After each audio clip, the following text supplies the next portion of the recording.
My next guest starred on the hit Fox series Glee, starting Monday on the CW. You can see him in the Flash Supergirl. What did I say? Supergirl. We had drinks during the commercial break. Flash Supergirl two-night musical crossover event. Please welcome Darren Criss.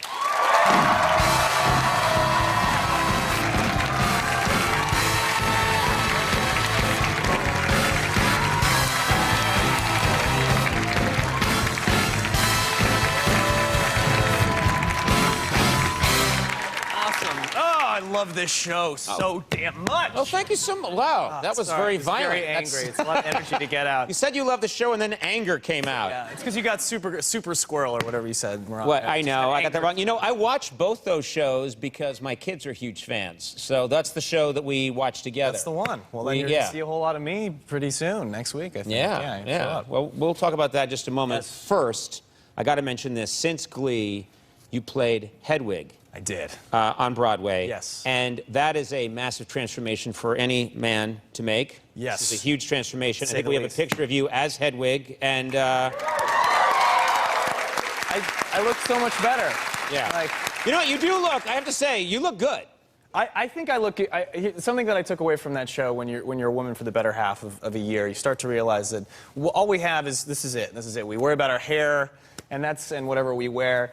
I do not worry about. You don't know where that's it. No. You have nothing to worry about. It's all taken care of. But yeah, walking around in heels and makeup, I just go, God, I've never looked this good in my life. It's all downhill once I take the makeup off. That's it. So my absolute respect and admiration of the ladies. I've been rocking that war paint for the better half of most of the civilization. You put the heels. Occasionally, when you're in comedy, occasionally you have to put on high heels for a comedy sketch over the years. What comedy sketch are you talking about? At home, okay. In the privacy of my own home. Of course, yeah. No, but Andy, you've worn heels. It's impossible. Yeah. I don't see it. It's like you do it for a comedy bit, and you think you're going to break your ankle almost instantly. Yeah, and the ladies do it almost like, Aubrey, look at those. What do we got here? Check these bad boys out. Yeah, she's no problem at all. Woo, So, yeah. I mean, I would not have guessed that those were boys. Yeah. It's an amazing feeling. I think walking around in heels is such a humbling experience for men, because you not only do you realize how women do this all the time, but there's sort of like there's a power to it, and it's an empowering feeling of just this sort of sexual energy that drives through you. Maybe because Hedwig is also a very sexual creature. Right. But no, it was an amazing experience. I immediately empathized with every girl I've ever dated. Certainly my girlfriend now is like, now you know. Now, I'm curious, in Hedwig, it was part of the show is that you go into the audience and you kiss audience members. Well, kiss is a very polite term. I'm more like put my head inside their mouth, basically. I basically completely... You would molest... I would molest ticket-paying audiences. Okay, so you would go into the crowd, and these are primarily men. How would you pick which guy you were going to do? Because if you picked the wrong guy... It could be... It could not go well. It could not go well. For the most part, people were kind of... I think people who know the show... If you're familiar with the show, it's a very... rambunctious sort of crew. I think it's got a large following of people that know what they're getting into for the most part when they come to the show. So I would tend to pick the people who I assume didn't know what was going on for the, for the comedy, for myself and for everybody else watching the show. So I would try and target the most conservative-looking straight boys, because that's just more fun. So one night, I remember going for this one dude. And I can't believe I'm telling this story. I'm just giving fodder for people to make fun of me. But, that's okay. That's what we're here for. That's what we're here for. Yeah. So after the show, this guy who I basically roughed up quite a bit, he had makeup on him and everything. He came back. He was a good sport. When you like kissed him all over his face. All up and everywhere that I could possibly reach in the span of time that I had. The guy just had lipstick and glitter all over him. And afterwards, he came backstage with somebody who knew somebody from the show, and he was a good sport about it, and he seemed very genteel and sort of ho-hum, like, gee, like, that was crazy. And on the way out, me being pleased with myself for giving a rollicking good time to a conservative young man, a couple comes in afterwards, and they go, do you know who that was? And I was like, no, that's her favorite gay porn star. I'm sorry? So this guy was putting on airs. He's clearly seen much more than I ever have. And which one? I guess I don't know. I don't know. Shout out to that young man. But yeah, that was apparently he's very well liked. And listen, if I ever was to do that, I would only win for the best. Okay.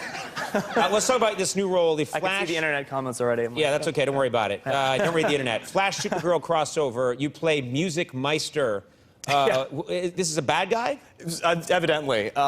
Yeah, he's a trickster that induces people into these alternate realities where there's musical theater numbers happening, as you do when you're trying to legitimize musical theater in the TV space. Also originated by Neil Patrick Harris, so I can only take over roles originated by Hedwig as well. Hedwig, and then he originated the Music Meister on a cartoon show called Batman: Brave and the Bold.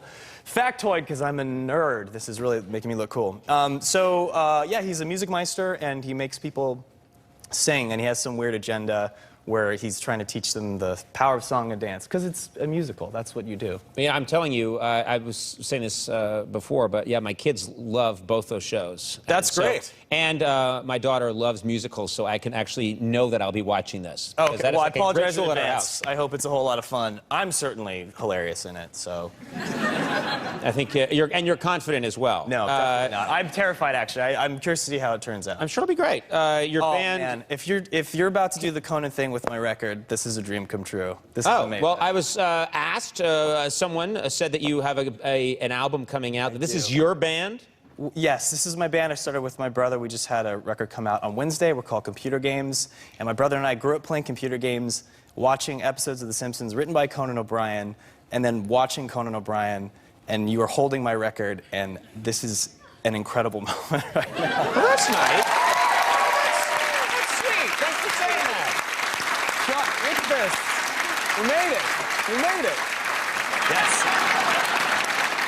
Licked by Conan O'Brien. So yeah, so that's the record. It's out, and you know, it's doing okay. So check it out if you like to dance to music, which I think is hopefully everybody here. That's congratulations. Thanks. I'm happy for you guys. The two-night crossover event begins Monday at 8 with Supergirl, and then it concludes Tuesday with The Flash on the CW and Computer Games. Lost Boys EP.